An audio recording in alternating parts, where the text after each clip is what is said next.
Hey guys, welcome back to another episode of Matters of the Heart and Soul podcast.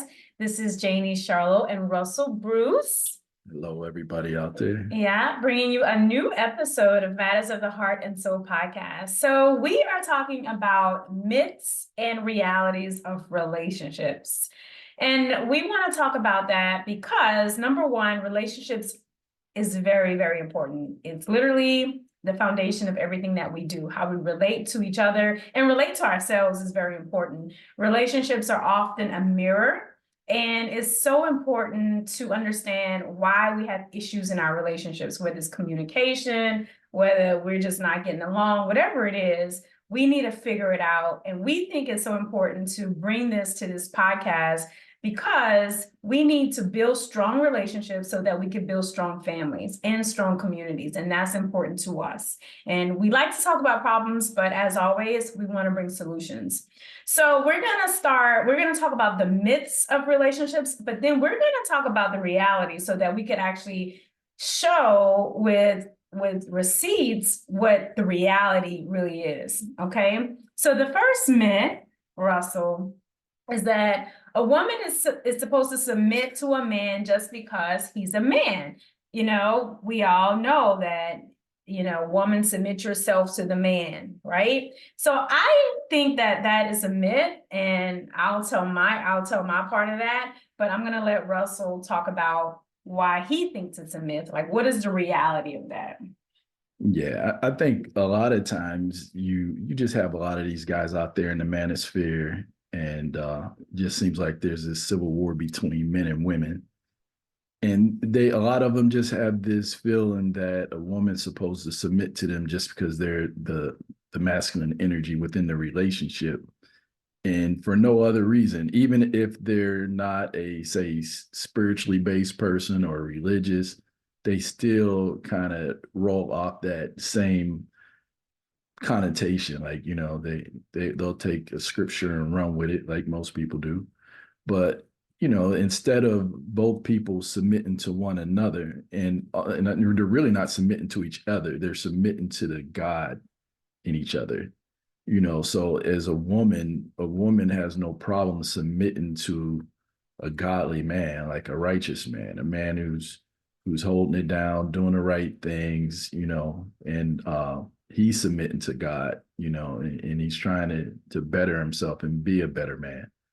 But a man who's just drifting and, he's just into all kind of derelict activities and everything else, a woman submitting to him is submitting to chaos, and without getting too long-winded, you hear them say a woman's a multiplier. So it's like, if you give her something good, she's going to give you something amazing back. You give her sperm, she gives you a baby. You give her some problems, she's going to give you hell. It's point blank.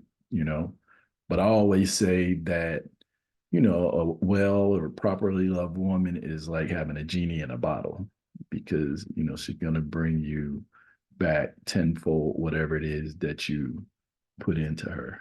Mm-hmm. And I agree with that. I definitely think that the reality is that we submit to each other. I just think that in any relationship that there has to be a give and a take. The relationship has to be mutually benefiting, right? I can't just be submitting, but there's no benefit to submitting. And like Russell said, what am I submitting to, right? Because I do live my life in a divine way. I have a true connection with the Most High God, right? So I need to be able to see that at work in you as well, because otherwise, what are we submitting to? And the same with a man with a woman, he should be able to submit to the goddess in her. Okay, he shouldn't be submitting to anything other than that. So I think that the fact that a woman is supposed to submit to a man just because he's a man is a myth. All right. So the next myth. No, before you go, I'm gonna add one more thing. I think I mentioned this one time before when I was on another podcast speaking with some brothers. I was just asking, like, what is it that I can offer her that she can't get anywhere else? You know what I'm saying? So it's like, say if I tried to lead with money, it's like there's somebody out there that makes way more money than I do. If I tried to lead with my looks, there's somebody that's better looking.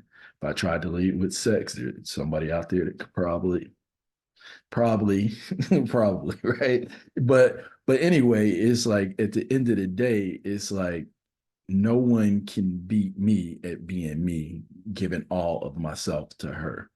So Right. if I'm giving my all to her, nobody else can get that anywhere. Yeah. And I think same for women. I think that you know, when you're coming from a genuine place and you're genuinely loving this man, giving him your love, your compassion, your empathy, then if you're doing that wholeheartedly and genuinely, if he chooses to do something else, you can walk away in peace, like, hey, I gave you everything, right? So I think that it's about submitting to each other. It's not that because we are women, we have to submit to the man because he is a man. I just don't believe that. And I think that I think that does come a lot from religion. I think that's, you know, that's something that people were taught. And I think that it's okay, but it's each other. It's each other, both to each other. All right. We have, it's just been this male God everywhere, and the female God has been suppressed. So it is a time where women have to understand that it is one to another. We submit ourselves to each other. And the truth is, we, both of us, are submitting ourselves to that God energy that connects us. And that is the Trinity. I wanted to say that too. Yeah, You had something else? yeah, let's jump to where that myth most likely originates when it comes from a, say, religious or biblical perspective. And it comes from that the woman was created from the man's rib. Okay, yes, that's actually on Myth. my list. Myth. But that's where it comes from. Let's jump into that one. Okay. Like, So I did have on here that the man was created first, the woman came from the man's rib. Okay, where do we get that from? Where were we taught that? I mean, that's nowhere in science books. That's nowhere in science that we could actually validate that. That literally strictly comes from religion.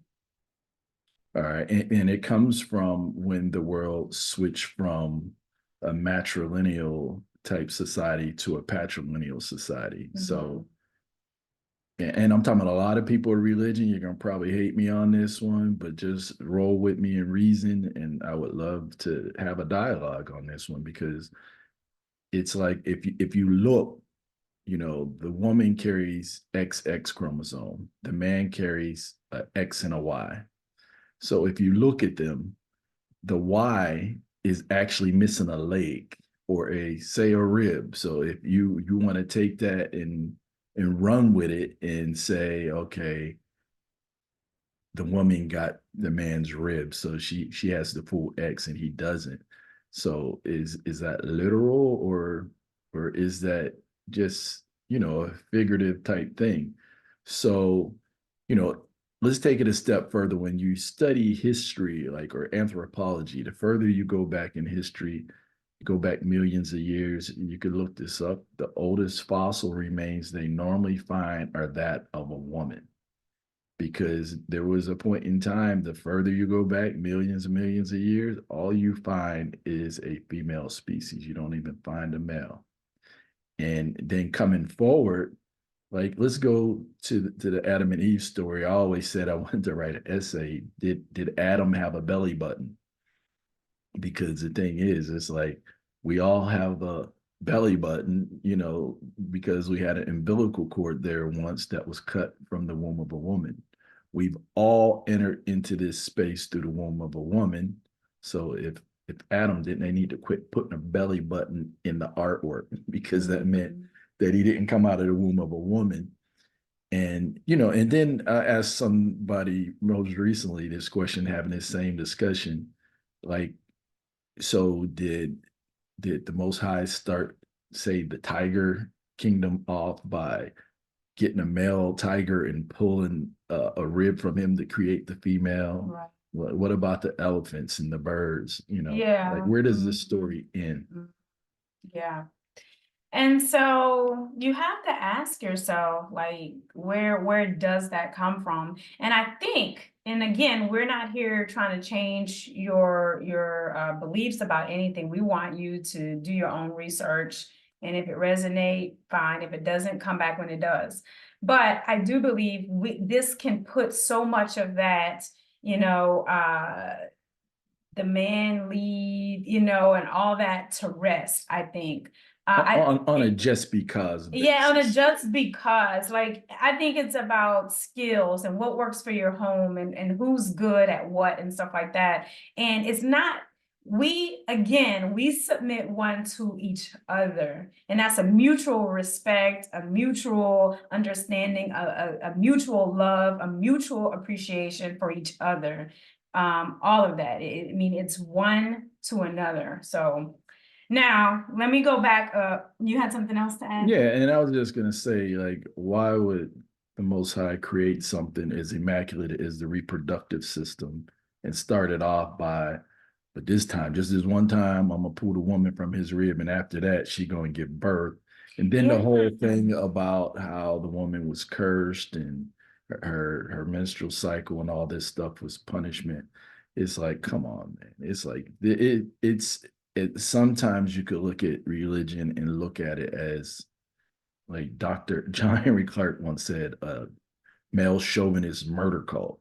Yeah. But and we're not down in religion. No. It's just that we're just bringing light to where we have gotten so many of our beliefs and so much of our customs and so much of how we do and act and who we are is because we've gotten it from religion. We've been taught this, we've been programmed this way through religion, and some of it is just, when you actually think about it, it just don't make sense. So yeah, in some aspects, the religion was used, as a power tool. It was used to conquer nations. It was used to conquer people, and I'm not sure if anybody's seen, what was it, the Book of Enoch, the one with Denzel Washington in it. And you can see that the bad villains, they wanted the knowledge of the scripture, not for a spiritual sense, but they wanted it in order to have power to rule over the people. mhm. And Yeah. it's no different when you study the history of, what happened here in this country and how religion was used, not even just here, everywhere else. And I'll just name one thing. You can go Google it, and it was the dumb diversus, or say the doctrine of discovery. Just go read that. Mhm. All right, so the next myth is myth of the gender roles. Let's talk a little bit about that. And I'll just use us for an example, right? So it's very common that, women are supposed to cook and clean, and men are supposed to do all the manual labor, that kind of thing, right? So in our household, right, Russell loves to cook. I love his cooking. The kids love his cooking. And so I let him have that. I'm not gonna fight him over trying to cook, but I wash all the dishes, right? I wash all the dishes, all his pots, all of that, She right? loves my dirty dishes. So, don't allow what society says is supposed to be your gender role to define your relationship. Do what works best for each of you. And if one of you, just really loves doing something that's not particularly the gender role, talk about that, communicate about that, discuss that, right? And that the myth is the gender role. The reality is do what's best for your relationship that's going to bring you peace, balance, and harmony. And like last night, we were talking about this. We were out at a restaurant last night, and we allowed someone else to cook. Mhm. And one of the things we noticed when we're out, 90% of the chefs in these restaurants are what? They're men. Yes, They're we men. did talk about that. Men are doing the cooking, and women are the ones that are serving. They're Yeah. hostess. Most of the time, they're waiting at tables. There's some guys doing it, but most of the men are in there cooking. When it's a situation where, you got to get the meals out quick, you're hustling, you're moving, you're on your feet, hell, it's a sport, and it's pretty intense. And like the difference between us, like We cook different. We Our cook energies different. are totally different when we cook, you Yeah, like know. when she cooks salmon, I'm starving to death because it takes her forever to cook it. Like It she doesn't she take likes that to long. slow cook certain food. It tastes amazing, actually. To like cook slow. I like to Yeah, simmer. I like, you know, the moisture to stay there, all that. and I like to And put the heat to that thing. Russell's, yeah, he's a Pan quick sear it and fast, just he's a tosser and all of that. I'm not all of that, right? So, but we were discussing because I noticed that anytime you look for yourself, when you go to restaurants, you see the chefs are usually male and are the cooks, they're all male, and you have a lot of your servers and your waitresses as female, right? So it is very interesting when you think, well, there was this gender role placed on women that, oh, they're supposed to do all the cooking, right? But that is just totally different. well, that's when they couldn't vote, they couldn't work, and they were looked at as chattel. They were property. Yeah, So it's like woman getting there, cook my food. the myth. All right. So the next myth is that we're supposed to have sex every day All as day, a every day. couple. So that's the myth. What's the reality, Russell? Yeah, the reality is, and thanks to you, like she wrote an amazing article, and we should put that link. Matter of fact, we'll put the link in the comments where she talked about the woman's cycle and what happens in that 28 days. And there was a time like back in the ancient world in these different societies, like they had like stellar cults and lunar cults and solar cults. Like right now, like we're in a solar cult. That's why the religions of this, well, not all the religions, but Christianity is the worship days what on Sunday, and that's part of a solar calendar worship, whereas the lunar was more moon based, which there were 13 months. You had 13 months with 28 days in each month, and it was based upon the moon in the woman's cycle.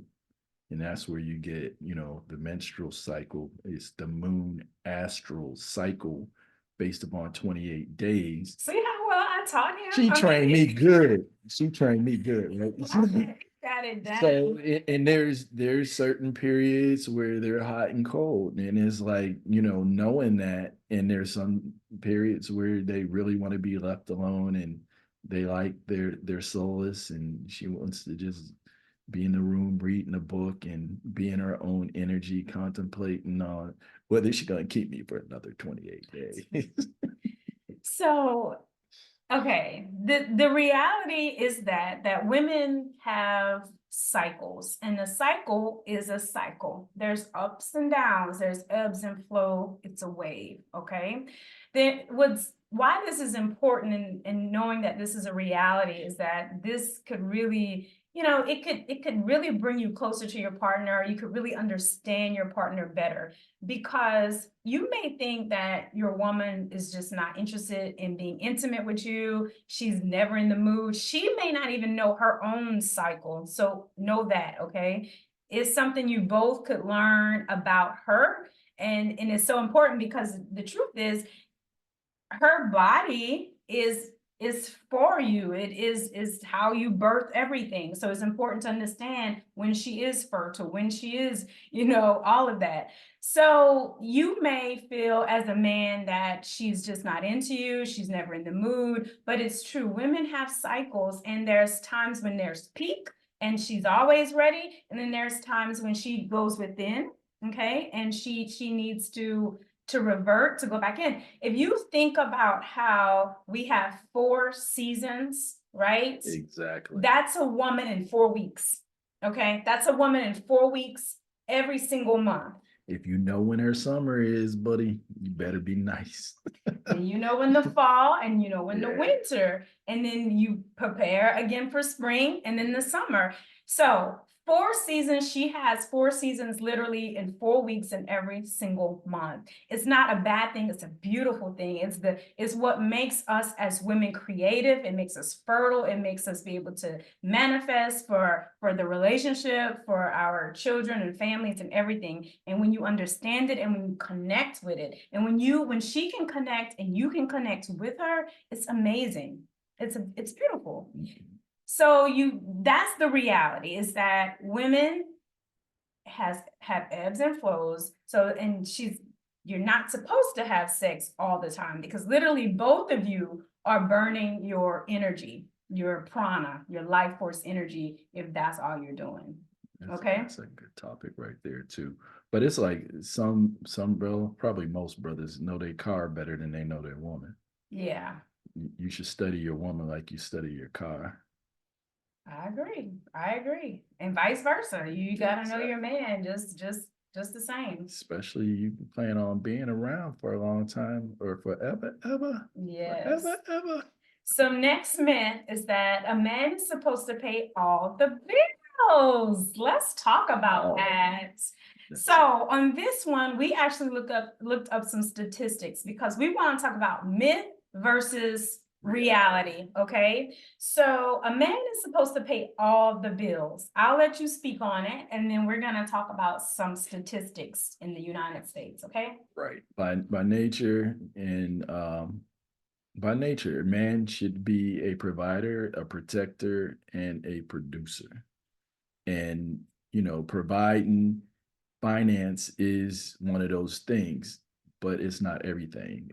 You should be able to provide a whole bunch of other things like security. You should be able to be a good leader. You should be able to be that researcher, that spiritual guy, and vice versa. Physically, mentally, Right, spiritually. right. But when it comes to money, we looked up some stats because we hear some brothers out here, and I'm not sure why. There's one in particular, he kind of went south. I really love the brother and what he represents, him and his wife. But out of nowhere, he's saying things like, you're not a man if you're not paying all her bills, and you're not doing this and that and that and that. So we just started looking at some stats on what the average income is in America for a male, and particularly a Black male at that, and it's pretty low. All right, so the average Black male income in the US, and this was in 2021, and this came from the SSA.gov, okay? From 20 years old to 29 years old is $25,000, all right? From 30 to 39 is 41,500, okay? And this is annually. From 40 to 49 years old, it is 51,000. And then from 50 to 59, it actually drops to about 47,000. All right. This is the average Black male income in 2021. And I just gave you the years of age. All right. Now, I also compared it, okay, to white males, to Asian males, and to Hispanic males. Number one is white males. Number two is Asian males, and Black males fall in at number three, and number four was Hispanic males. All right. Now, I want to give you the average. Just double check on the guy. I think Asian males was number two. They're actually number one. On the average, okay, well, yeah, maybe they were number one. Now, I want to talk about the average Black female income, all right, in 2021, so same year, and this is coming from the SSA.gov. So from 20 to 29 is 21,400, all right? From 30 to 39, it was 34,600. From 40 to 49 is 41,900. And then from 50 to 59 is 45,100. All right. Now, this Asian women came in number one, white women came in number two, Black women came in number three, and Hispanic women came in number four. All right. So what I just read was the average income for Black males and Black females. So the average household income, which was both, dual household income, was 74,580 in 2022. And this is from census.gov, okay? So when we talk about a man is supposed to pay all the bills as a myth, I just read the reality of what that looks like, all right? Now, 18% of white working men make over $100,000 a year, compared to 8% of Black working men that make over $100,000 a year. All right. Now, date who you want. It doesn't matter. I'm just giving you the statistics, okay? So, And you got to think about that. That 8% is predominantly probably professional athletes and business owners. okay. So it's like the average common Joe, it's like, are they not a man because they can't pay all the bills? And not saying that it should be 50-50 or whatever. You have to do what works for you, Yeah. because say, for example, you just so happen to fall in love with a woman and that woman, say, makes $250,000 a year and you make 75,000. It's like you may not be able to pay all of the bills. Maybe, you two have to sit down and come together, see who's going to do what. But it's like over a period of time, all that stuff can change. It's like if she's supportive and she's helping him with his dreams and his aspiration, hell, he might be making 75 this year and he might be making 1 million in 2 or 3 years. You just never know. So you can't take everything at face value. You know what I'm saying? And it's like relationships and love, it's a journey. It's deeper than, you hear these people, oh, you got to have a certain credit score, you got to have all this other stuff. You might just block the biggest blessing that you ever had. It's like you need to see what's in people's heart and what's in their mind. Yeah. Do that first, because if they're a person of, they're just a determined person. They have some great ideas and they just had a setback and they just need, some motivation, some support or what have you, they're going to be able to do it. So, Yeah. anyway. And I think you have to look at people's actions and how does that align with what they're telling you? Because everybody has setbacks, but you do have to look at the actions. Does that align with what they're telling you, right? But just gave you the statistics. All right. That's the reality. The myth is men are supposed to pay all the bills. The reality is the average income is $44,000 in the US. Think about that. And what's the average home cost? In order to live in a decent neighborhood today, you're going to pay somewhere around 275 to 350 to start out the box. Yeah. To be in a decent neighborhood where you're not worried about having your door kicked in, and all this other stuff, people robbing you on a continuous basis. But and if we look at what happened, say, just over the last 3 to 5 years, in some neighborhoods, home prices doubled. Yeah. So how does a person earning, say, 40, even $50,000 a year, pay for a $350,000 home, get decent vehicle, put their child in the best school, and just take care of all these things, and their woman not work?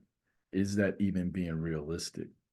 Yeah, everything's about balance and harmony. So you just find your balance, what works in your home, and everybody's happy, and there's still joy and love and peace in the home. Because the statistics are what the statistics are. Now, I want to read one more. This is share of Black household. Okay, so from 100 to 150,000 annually. So we're going above that $100,000, right? Above that. So 11.4%. This is of Black households that is making from 100 to 150 annually. All right, from 150 to $200,000, it's 4.6%. All right.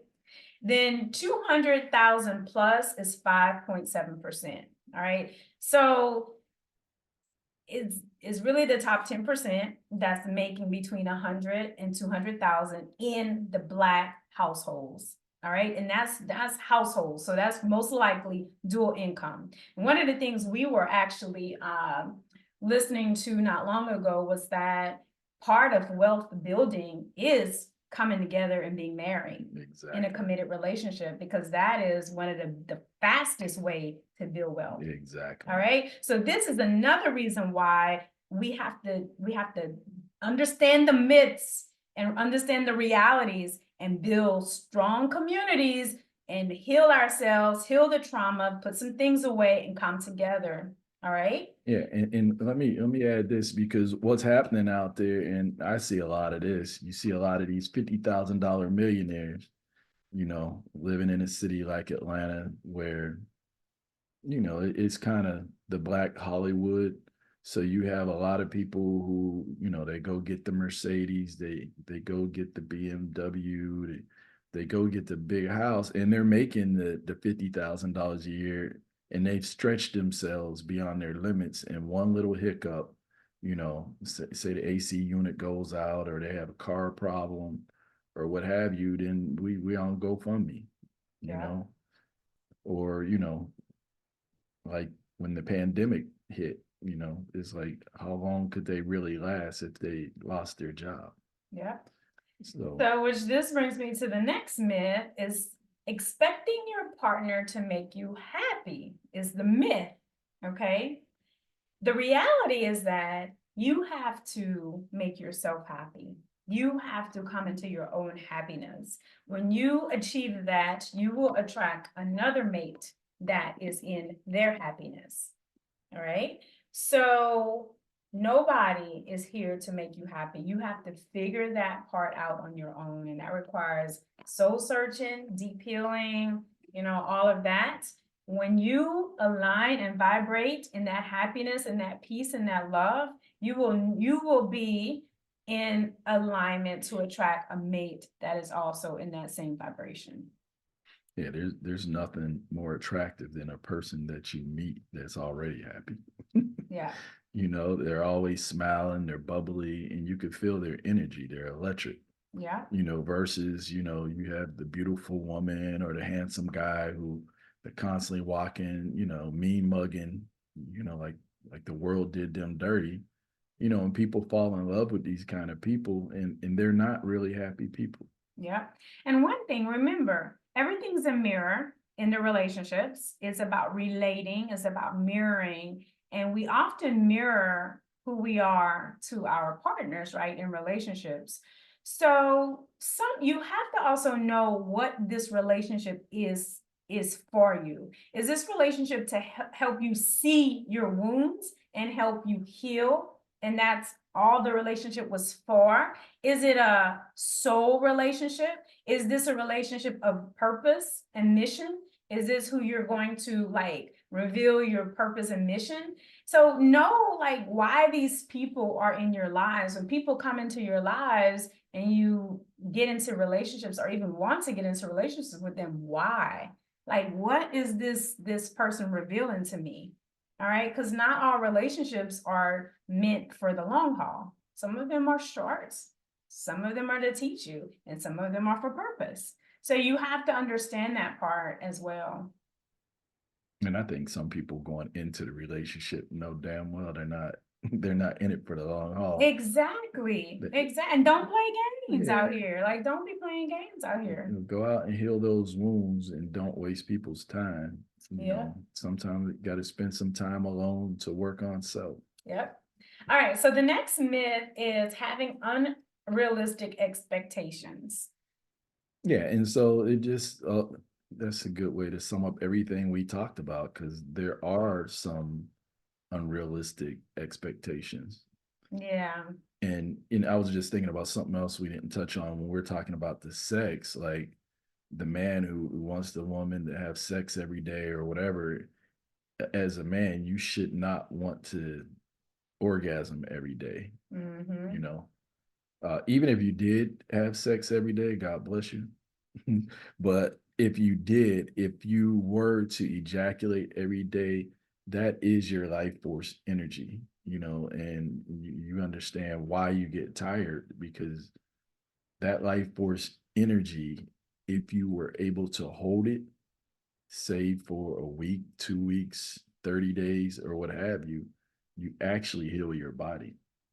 Mm-hmm. And there's a lot of science on that. And yeah, I'm not going to talk about biblically. There's some things in there that some people say that's what they're talking about, but you really would like to hold on to that energy as long as you can.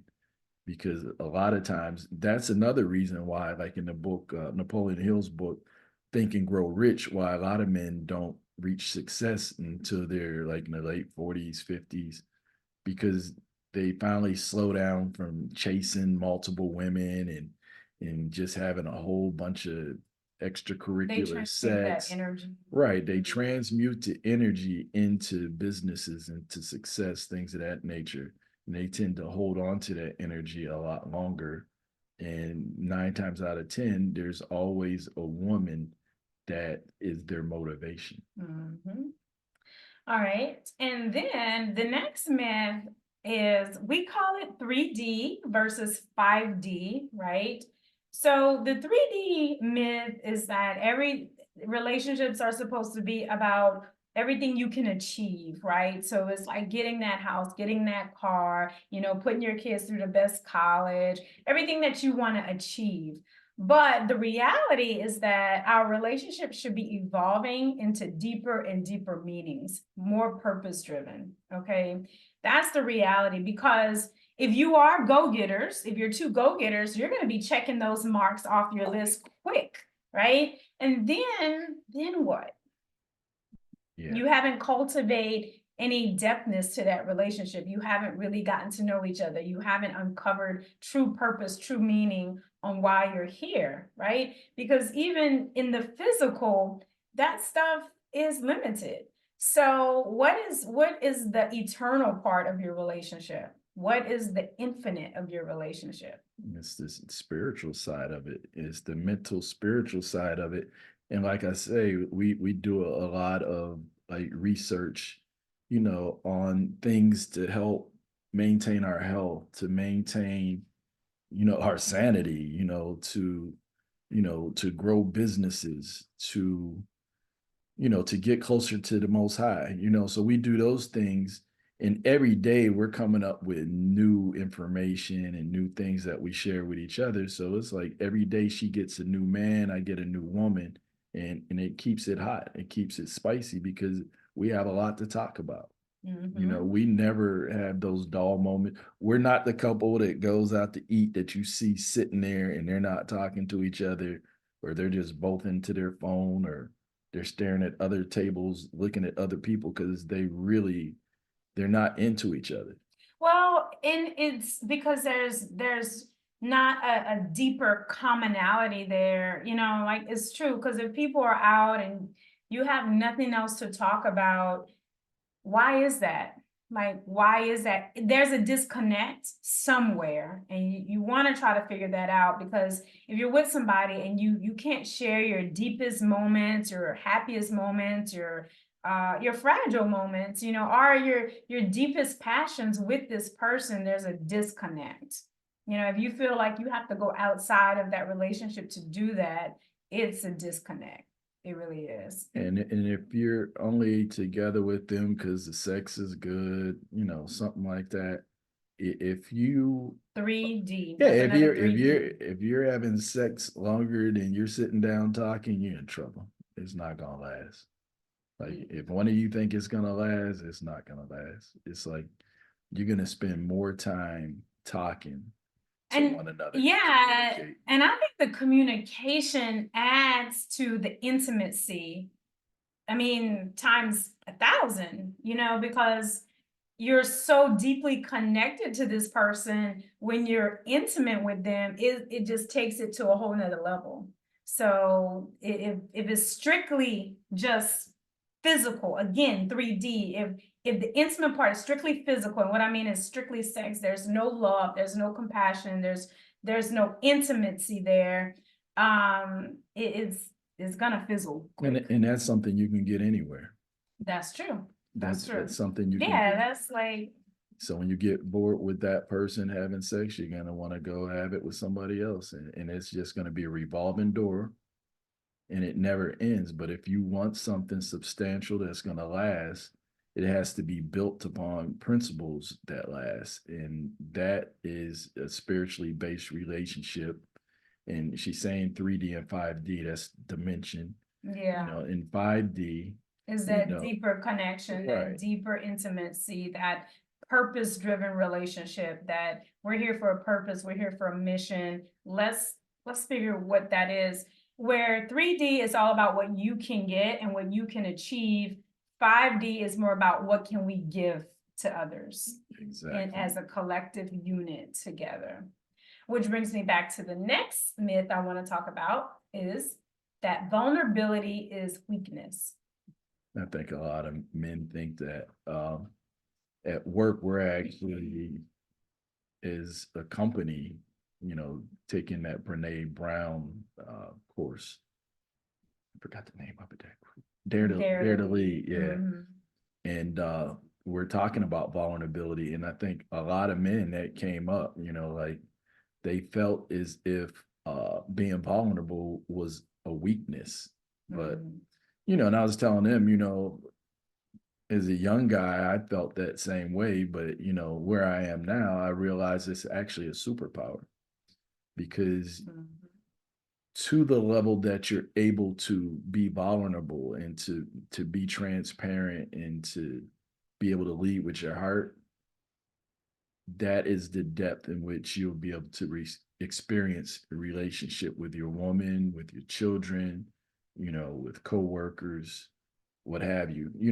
In some situations, is it risky? Is it dangerous? Yeah, but it's like, where you can't be in fear and you're this macho man, but you have that kind of fear. You know what I mean? And it's like, and to me, being vulnerable is like a slingshot, right? So it's like, if I only pull it back a little bit, it's only going to go up a little bit. But if I'm able to be more vulnerable, the sky's the limit.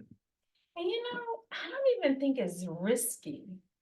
Well, think it's about all it. in your head. It's like fear's an illusion. Vulnerability is so not risky to me, right? Because it shows my authenticity, it shows my intention, my true intention, and it shows how genuine I am. Now, if that is too much for you and that's something you're not ready for, that's okay. I was genuine in my vulnerability and whatever I share with you. And that gives you, that gives you the option of knowing ahead of time, being well informed with what you're receiving from me, because I'm giving it to you. I'm being vulnerable and telling you about it. You could make that informed decision. You know what? This is good for me, or you know what? That's a little bit too much, and I'm gonna bow out, and that's okay. No, but something, I'm glad you said that. Vulnerability allows us to make an informed decision. But I'm just thinking while you're saying it, but I believe that women are normally more vulnerable. Women are more emotionally strong and spiritually stronger than men. So therefore, men will argue that. Well, no, they could argue it all day long, but the woman, and see that goes back to why we really need to understand women, and why we had these societies where they tried to suppress women, and it's for things like that, because the woman, like, we look at genetics, right? You could see what genes. I was about to say that XX. Yeah, you could see what genes are dominant, right? You could get the recessive out of the dominant, but you can't get the dominant out of the recessive. So when it comes to genetic, right, you could get the lighter from the darker, but you can't get the darker from the lighter. But you could get a man from a woman, but you can't get a woman from a man, outside if you believe the myth. So, but it's like the woman is genetically the strongest creature, not creature, that sounds horrible, doesn't it? Being on the planet. And that's probably why, the vulnerability, like, women could deal with a lot more emotionally that a man can't deal with without cracking. Yeah.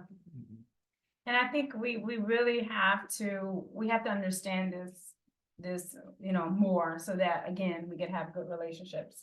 All right, so just a few more and we're gonna wrap up. So the next myth is that you're competing with your mate. Like, it's a competition with your mate instead of collaborating. Yeah, that's real bad. It's like, it just too many times you talk to people and it sounds like them and their wife are in this competition. Like they're either fighting for free time or what have you. But it's like it's all about collaboration, not competition. Yeah. The whole thing is to come together as one and create something beautiful, like something bigger and more special than just yourself. Like when I was single prior to us coming together, it's like I had got to this point where I was happy being alone, but it's like at a certain point in time, it's like I wanted to share all the joy and the things that I was doing with somebody else, the good, bad, and the indifferent, but more so the good, right?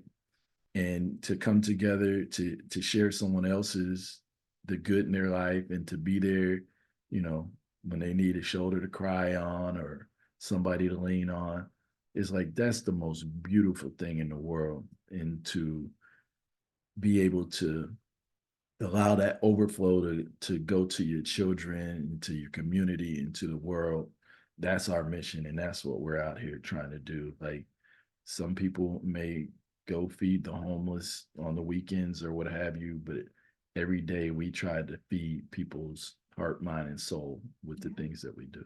Exactly. And then the last myth, and we're going to be wrapping it up, is that you're supposed to stay in a relationship, all right? Even though it's toxic, it's unfulfilling, and it is detrimental to your health, but you're married, you have kids, and you're supposed to tough it out. I think that that is a myth because toxicity will only beget more toxicity. All right. And sometimes, like I said, well, like I mentioned before, you have to know what was the purpose of that relationship in the beginning. And sometimes when you stay in toxic situations, even when you have children, you're exposing your children to that toxicity. I guarantee you, kids do well with healthy parents.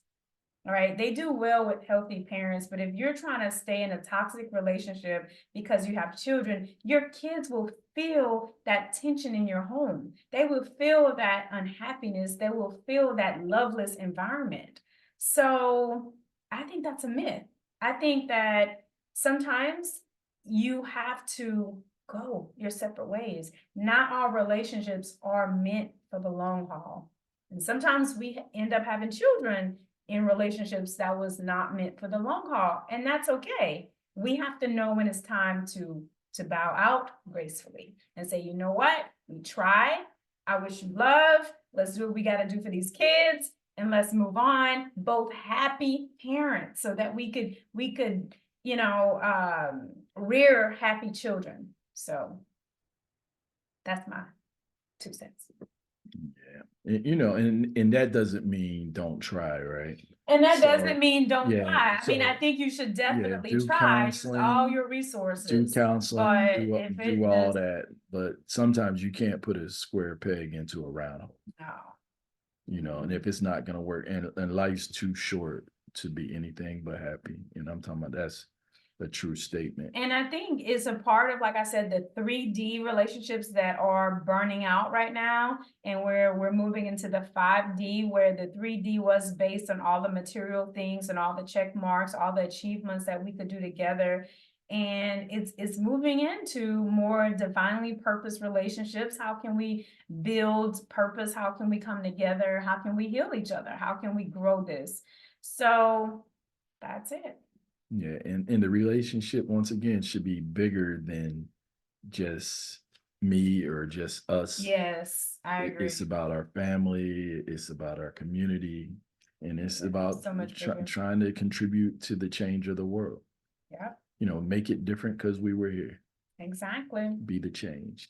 So guys, myths and realities of relationships. And we just wanted to shed light, as we always do, because this podcast is all about being a beacon of light, on some of the myths that's out there, some of the things that I think people are really having hiccups on in not getting into relationships, not maintaining relationships, not finding fulfilling relationships, because there's all these myths, but then we have to look at the reality. And at the end of the day, remember, you can only make yourself happy. And so align with that, and I guarantee you, you will attract magnetically another partner that's going to be just right for you on a vibrational level. All right. So my name is Janie, and this is Russell. And this has been another episode of Matters of the Heart and Soul podcast. We appreciate you guys so much. Please like, subscribe, and share. And we will catch you guys next time. Take care. Peace.